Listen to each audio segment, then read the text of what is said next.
Today is Wednesday, July the 3rd, and the market closed at 1 o'clock today.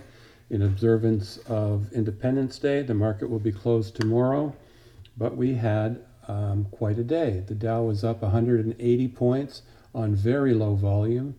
The NASDAQ was up about the same percentage, a little bit better, and there was a pop, and then it just continued to rise all day, as did everything else.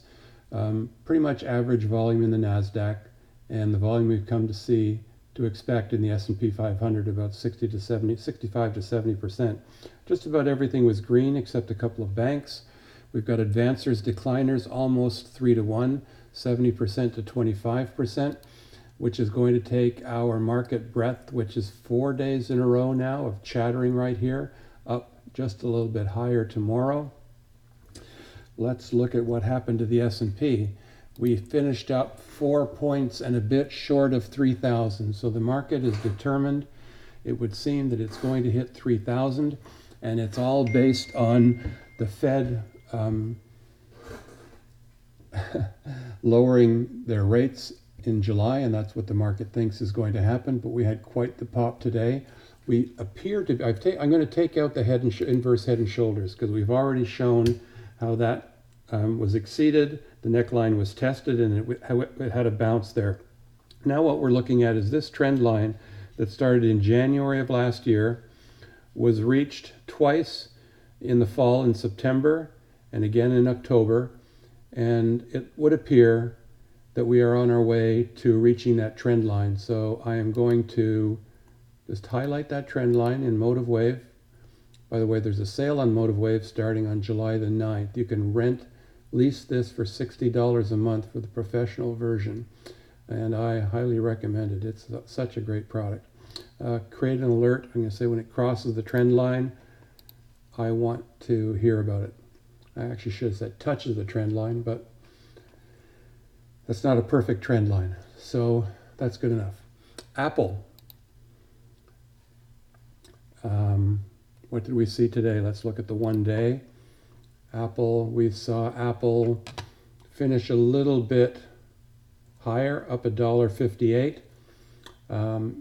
Pretty much rejected at its high of Monday.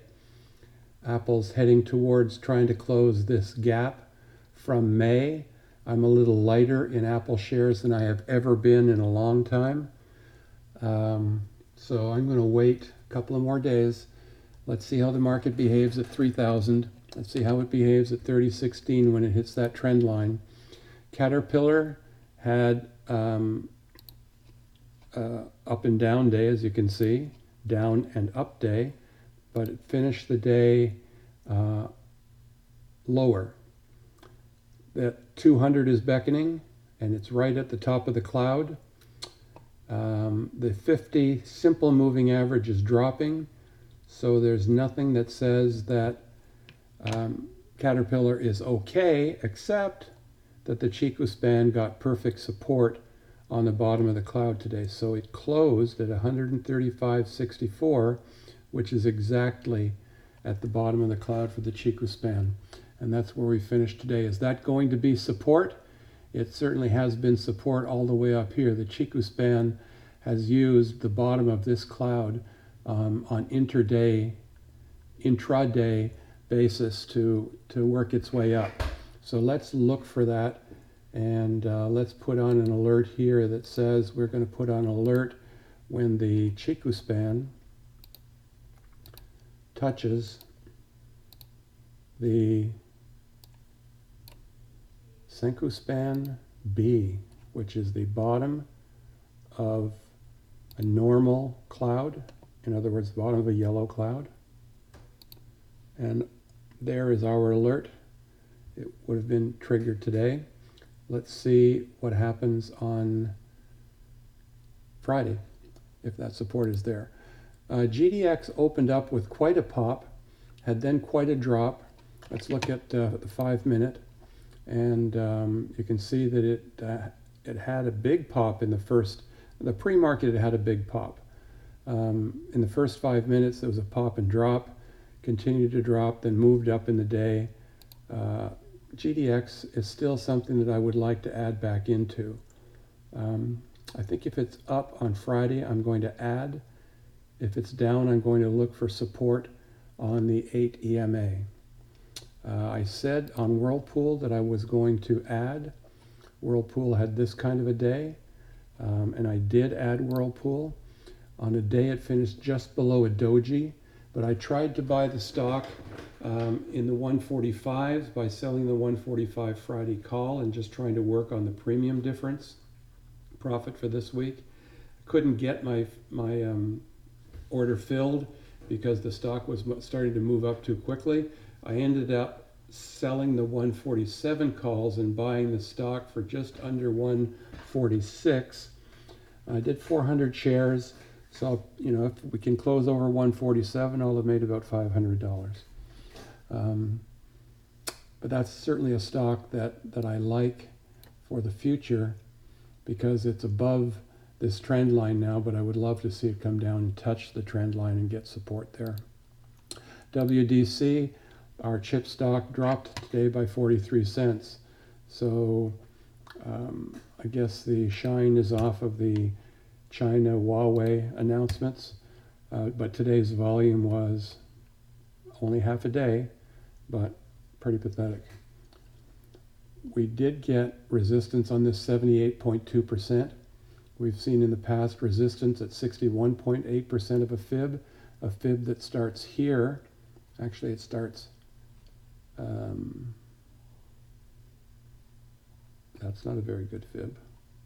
I certainly don't need that one. That must be from some other experiment. So let's do this, and let's see where we are in the recovery on that Fibonacci from this down wave.